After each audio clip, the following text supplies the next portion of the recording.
Evidences of evolution, homologous organs.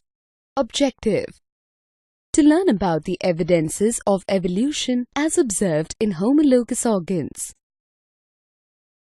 Charles Darwin proposed that living organisms have been evolving on Earth for millions of years. He also put forward many evidences of an evolutionary process in the form of fossils, similarities between embryos of organisms, and some anatomical similarities.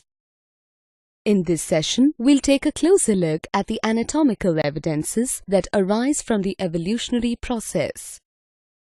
The anatomical structures of different organisms may have similar functions, but their internal structures may differ.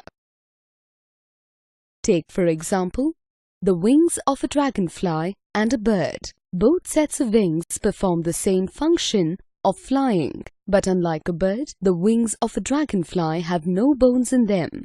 Organs with similar functions are known as analogous structures.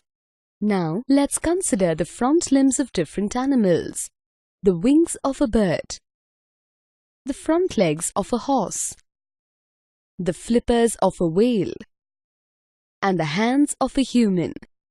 If we look inside each of these organs, we'll find that all of them have the same basic structure, but the arrangement of the bones, such as the humerus, radius, ulna, carpals, metacarpals, and phalanges will be different. Although these structures are similar, their functions are different. Wings help during flight. Legs help in running.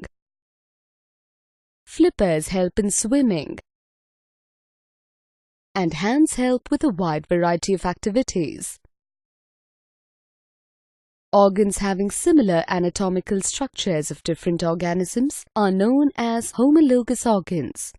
These homologous structures are considered one form of evidence that vertebrates with 4 limbs have descended from a common ancestor, but have become modified in the process. Summary: homologous organs are similar in structure to other organisms' comparative parts. Homologous organs form an evidence of evolution because of the implication they must have descended from a common ancestor, but were modified in the process.